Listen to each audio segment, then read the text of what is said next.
ایک حدیث ہے، الدنیا سجن المؤمن و جنت الکافر، کہ دنیا مومن کے لیے قید خانہ ہے اور کافر کے لیے جنت ہے۔ ایک بار امام حسن کا دل چاہا کہ میں آج بن سنور کے نکلوں۔ میں بن سنور کے نکلنا نفسانی خواہشات کی تکمیل نہیں ہے، یہ بات بھی میں نے آپ کو پہلے کہہ دیا، وہ الگ سی بات۔ بہرحال تو حضرت امام حسن نے نانا کا ماما باندھا، بابا کی ذوالفقار لی، چچا جعفر طیار کا پٹکا، اور اس شان سے جب فاطمہ کا چاند نکلا تو لوگوں کو یوں لگا کہ جیسے آمنہ کے چاند نے دوبارہ پھر طلوع کیا، کیونکہ ہم شبیہ رسول تھے نا، ایک سینے تک مشابہ، ایک وہاں سے پاؤں تک، حسن سبتین ان کے جاموں میں ہے، نیما نور کا تیری نسل پاک میں ہے، بچہ بچہ نور کا تو ہے عین نور، تیرا سب گھرانہ نور کا۔ اس شان سے نکلے کر و فر کے ساتھ، بہت خوبصورت کیسے لگ رہے ہوں گے، ہم شبیہ پیغمبر کیسے لگ رہے ہیں، سبحان اللہ، کس انداز، کیا وہ جو بنوں پر حسن ہوگا، حوران جنت بھی بنائے لیتی ہوگی۔ بلکہ میرا ایک جملہ یوں عرض کر دوں، اگر کوئی شاعر اس پر تبصرہ کرے تو یوں کہے گا کہ حسن بھی حیرت سے فاطمہ کے لال کا چہرہ تکتا ہوگا۔ یہودی نے دیکھا جل گیا، وہ بھیک مانگ رہا تھا، پھٹے پرانے کپڑے، بکھرے ہوئے بال، جسم سے بدبو آ رہی ہے۔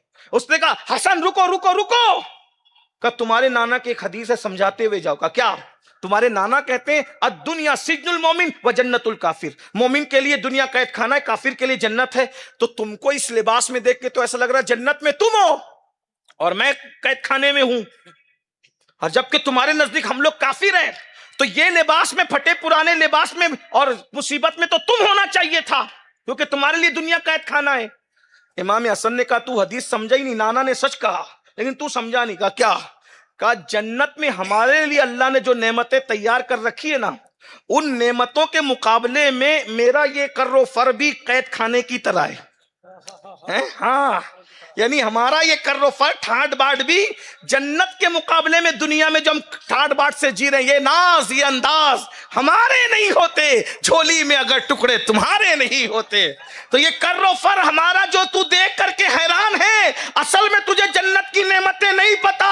جنت میں اللہ نے جو نعمتیں ہمارے لیے تیار کر رکھی ہے، اس کے مقابلے میں یہ کر و فر قید خانے کی طرح ہے، اور اللہ نے جہنم میں تیرے لیے جو عذاب تیار کر رکھا ہے، اس کے مقابلے میں یہ تیری مصیبتیں جنت کی طرح ہے۔ یہ یاد رکھنا۔ تو یاد رکھیے، نفسانی خواہشات کے مخالفت کرو گے تو اللہ ہماری دنیا کو بھی جنت بنا دے گا۔ اب اس کا یہ مطلب نہیں کہ آپ اچھا نہ پہنے، اچھا نہ کھائیں، اچھا پہنے اچھا کھائیں، یہ سوچ کر اگر آپ اچھا اس لیے کھاتے ہیں طاقت جسم میں آئے گی، اللہ کی عبادت کروں گا تو آپ کا ہر لقمہ عبادت ہے۔ اچھے کپڑے اس لیے پہن رہا ہوں کہ اللہ کا شکر ادا ہوگا، یہ بھی عبادت ہے۔ وہ بات بھی ادھوری رہ جائے گی، میں بات اس کو پورا کر لیتا ہوں کہ اس بزرگ نے فرمایا کہ دریا سے جا کے کہنا کہ اس نے کبھی اپنی بیوی کو ہاتھ نہیں لگایا، اس کے حکم سے آیا ہوں۔ جیسے ہی کہا دریا دو حصوں میں پھٹ گیا، رستہ بن گیا، وہ چلتے ہوئے چلا گیا۔ ان کو کھلایا، وہ کھانا کھائے۔ کھانا کھانے کے بعد کہا حضرت پیر صاحب نے تو یہ کہا تھا، اب جاؤں گا کیسے؟ کہا دریا سے کہنا کہ میں اس کے حکم سے آ رہا ہوں جس نے پوری زندگی میں کبھی کھانا ہی نہیں کھایا۔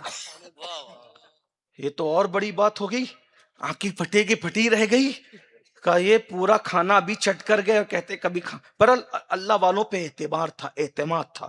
گئے دریاؤں کا، دریا پھٹ گیا، رستہ بن گیا، چلے گئے۔